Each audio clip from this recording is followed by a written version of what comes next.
एक व्यापारी था जो अपने लड़के को अपने प्राणों से ज़्यादा प्यार करता था।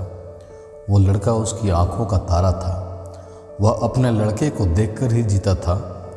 जब तक वो अपने लड़के को देख न ले उसे चैन नहीं मिलता था।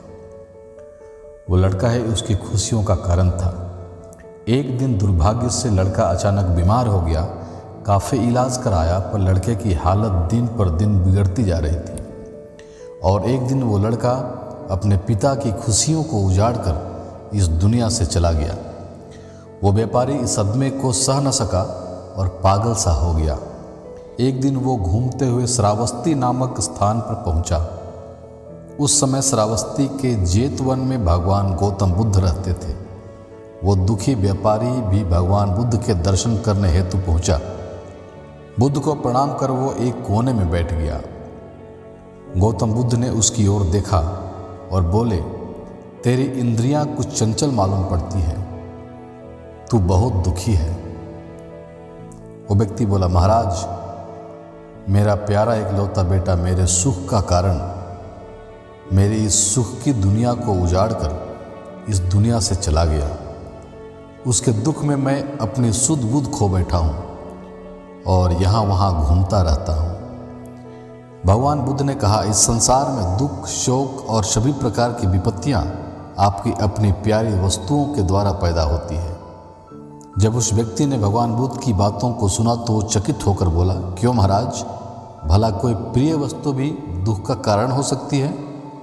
इतना कहकर वह उठा और बुद्ध को बिना प्रणाम किए हुए वहाँ से चला गया। कुछ दूर चलते चलते उसे कुछ जुआरी दिखे जो जुआ खेल रहे थे। वो व्यक्ति उन जुआरियों से निंदा करते हुए बोला, सुनो, गौतम को देखो, वो कहते हैं इस संसार में सभी प्रिय वस्तुएं दुख का कारण होती है। दुनिया में जितने भी शोक और विपत्ति हैं वो अपने प्रिय वस्तुओं के कारण ही है। मुझे तो उनकी बातों पर बिल्कुल भी विश्वास नहीं है। सभी जुआरी उसकी बात सुनकर हंसे और उनमें से एक बोला, तुम सही कह रहे हो। प्यारी वस्तुएं तो सुख और आनंद के लिए हैं, उनमें दुख और शोक की कल्पना करना तो मूर्खता वाली बात है। जुआरियों को अपनी बात का समर्थन करता देख वो व्यापारी बहुत खुश हो गया। बस वो समझ गया कि वो ठीक है और गौतम बुद्ध गलत। अब तो वो सबसे जाकर गौतम बुद्ध की बुराई करता। यह बात पूरे नगर में फैल गई। उस नगर के राजा प्रसेनजीत के कानों तक भी यह बात पहुंच गई। उस राजा को भी गौतम बुद्ध की बात सही नहीं लगी। उसने कई विद्वानों से इस बात पर चर्चा की पर सभी ने कहा, ऐसा नहीं हो सकता। भला कोई प्रिय चीज दुख का कारण कैसे हो सकती है?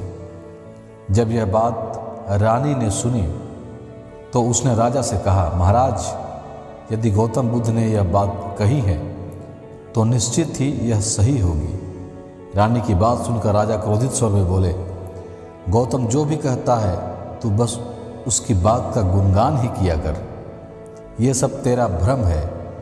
तुझे इस भ्रम के रास्ते पर जानबूझकर भटकते हुए देख मेरी आंखें जली जा रही हैं। जा, हट जा यहाँ से। भगवान बुद्ध के खिलाफ रानी कुछ नहीं सुन सकती थी, इसलिए वहाँ से उठकर चली गई। रानी ने नालीजंग नाम के एक ब्राह्मण को बुलाया और कहा, तुम शीघ्र ही भगवान बुद्ध के पास जाओ। उनको मेरी तरफ से सादर प्रणाम करके कहना कि संसार में प्रिय वस्तुएं दुख का कारण कैसे होती हैं। जब वो इसका उत्तर बताएं तो उनकी एक भी बात को ना भूल जाना और सारी बात मुझे आकर बताना। नालीजंग बुद्ध के पास गया और उनसे मल्लिका द्वारा कही बात बता दी। भगवान बुद्ध बोले, हाँ, इस संसार में सभी प्रिय वस्तुएं दुख का कारण होती हैं। कुछ समय पहले एक स्त्री की माँ मर गई। वह स्त्री अपनी माँ के वियोग में इतनी दुखी हो गई कि उसे अपना शरीर तक का भी ख्याल नहीं रहा।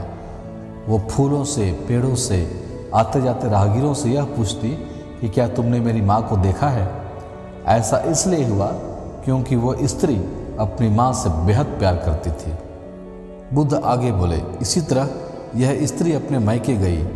उसके भाई उसकी शादी किसी दूसरे से कराना चाहते थे और उस स्त्री को मजबूर कर रहे थे, पर वो स्त्री अपने पति से बहुत प्यार करती थी। और उसका पति भी, पर उस स्त्री के भाइयों को यह विवाह अनुचित लगता था। एक दिन वो स्त्री किसी तरह अपने पति के पास पहुंच गई। उसके पति ने कहा कि हम इस दुनिया में नहीं मिल पा रहे हैं, लेकिन स्वर्ग में तो जरूर मिलेंगे, कहकर अपनी पत्नी को मार दिया और खुद भी आत्महत्या कर ली। नालीजंग बुद्ध की सभी बातों को सुनकर और बुद्ध की आज्ञा लेकर रानी के पास पहुंचा और उन्हें सारी बात बताई। रानी प्रसन्न होकर राजा के पास पहुंची और उसे सारी बात बताई कि संसार में प्रिय वस्तुएं दुख का कारण होती हैं। रानी की बात सुनकर राजा सुन्न होकर उसे देखने लगे। रानी आगे बोली, महाराज, आपकी प्रिय पुत्री वज्जनी आपको प्यारी लगती है ना? राजा बोले, हाँ मल्लिके, वो तो मेरी आंखों का तारा है। तब रानी ने कहा, यदि वज्जनी के जीवन पर किसी विपत्ति का आक्रमण हो तो आप क्या दुखी नहीं होंगे? राजा बोला, दुखी नहीं का क्या मतलब?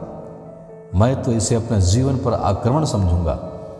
इसी तरह रानी ने राजा को प्रिय लगने वाले मंत्री, सेनापति, राजगुरु आदि के संबंध में भी पूछा। इस पर राजा ने वही उत्तर दिया कि उनके जीवन पर यह विपत्ति आई तो उन्हें दुख ही नहीं होगा, बल्कि उन्हें अपने जीवन का भी अंत मालूम होगा। रानी मुस्कुराते हुए बोली, महाराज, अब तो आपको गौतम बुद्ध की बात समझ में आ गई होगी। राजा चौकन्ना होकर सोचने लगा और बोला, गौतम बुद्ध हमेशा सही उपदेश देते हैं, मेरी आंखें खुल चुकी हैं। उसके बाद राजा भी भगवान बुद्ध की वंदन करने लगा।